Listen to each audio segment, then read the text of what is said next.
बिना उनके नाम के, बिना उनके चरणों के ब्रह्मबोध होना संभव है, क्योंकि सोई जाने जे देहु जनाई।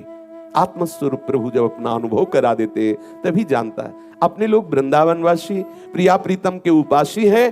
पूर्ण अनन्य होना भक्ति के, कोई अन्य मिलावट नहीं, संपूर्ण ज्ञान आपको हो जाएगा। वो दिव्य वैराग्य होगा जहां कोई भी भोग आपको कभी परास्त नहीं कर सकता। देखो, बड़े बड़े त्यागी जन देखे गए, कभी कभी वार्ता में उनका त्याग झलकता है। देखा, तुम क्या समझते हो, नौकर चाकर थे, इतना इतना ऐसा ऐसा ये त्याग कर, जानते हो हम किस उसमें पद में थे, इतना ऐसा सब। उसके प्रति यदि महत्व बना हुआ है, आप एक लंगोटी लगाए हुए हो, तो आप सच्चे त्यागी नहीं हो। और यहां भक्ति कैसा त्याग कराती है? वमन की भांति।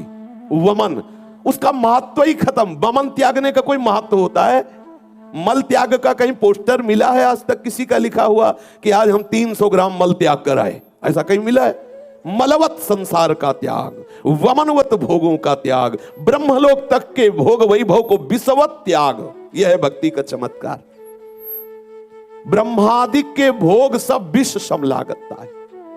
अभी पीछे चर्चा में सुना पूज्यपाद श्री रूप गोस्वामी सनातन गोस्वामी की महिमा का वर्णन श्री नाभा गोस्वामी जी कर रहे, तो बोले वमन वांत की तरह, वमन की तरह उन्होंने भोगों को त्याग दिया। गोस्वामी तुलसीदास जी कह रहे, रमा बिलास राम अनुरागी तजत बमन जन जिमि बड़ भागी, कि वो उल्टी के समान, बमन के समान त्याग देते हैं। बहुत आनंद का विषय कि हमें भक्ति का मार्ग मिला है। पूर्ण अनन्य होने की जरूरत है, ये बात बैठा लीजिए।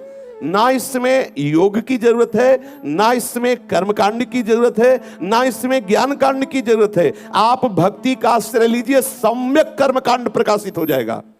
जब तक उपासक का शरीर स्वस्थ है, इंद्रियां बलवान हैं, तभी तक आप ऐसी स्थिति प्राप्त करने का उपाय कर लीजिए जो निरंतर भगवत चिंतन स्वाभाविक चलने लगे।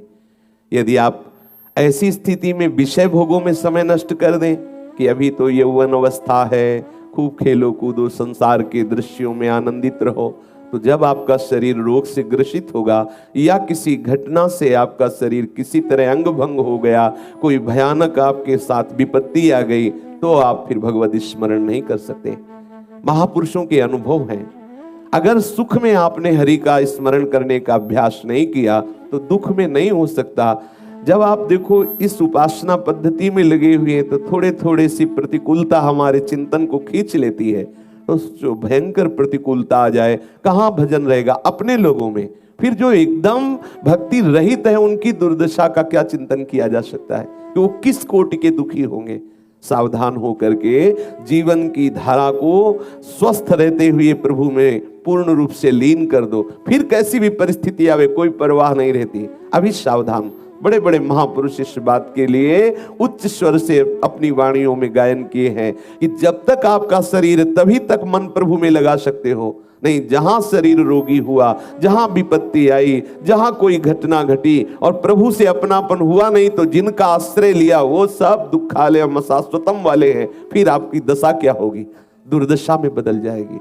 आप सदैव जलते रहेंगे, क्लेशित रहेंगे, आपका रोना मिट नहीं सकता, अंदर आप सदैव ताप से तापित रहेंगे। सावधान, ये मनुष्य जन्म केवल उस ताप से मुक्त होकर महाआनंद में डूबने के लिए है। ये जितने भोग विलास हैं, ये प्रारब्ध के अनुसार अन मांगे आगे आवेगो जीव पल लागे पल को।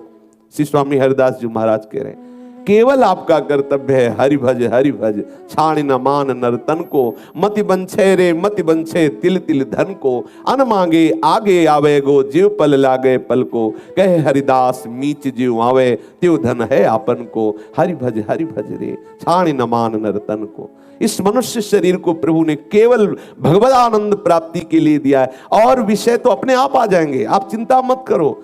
वो कह रहे हैं योगक्षेमम वहाम्यहम्। आप उचित कर्तव्य कर्म करते हुए जिसमें भगवत विस्मरण ना हो, आप केवल अपनी भगवत यात्रा पूर्ण करने का चिंतन करो, वो योगक्षेमम वहाम्यहम्। अखिल लोकों का विश्वंभर ठाकुर आपकी अपने आप व्यवस्था करता रहेगा। सच्ची मानिए, ये सारी सृष्टि उसके संकल्प से चल रही है, आपका भी शरीर उसी के संकल्प से चल रहा है। लेकिन आप अहंकार से युक्त हो गए तो त्रिगुण से प्रेरित होकर शुभ अशुभ कर्मों के धारा में पड़ गए, बार बार जन्म बार बार मरण। यदि आप अपने अहम को प्रभु के चरणों में समर्पित कर दे तो यंत्र की भांति चेष्टा होती रहेगी और आप उस कर्ता भाव के ना होने के कारण भोक्ता नहीं बनेंगे, आप जीवन मुक्त हो जाएंगे।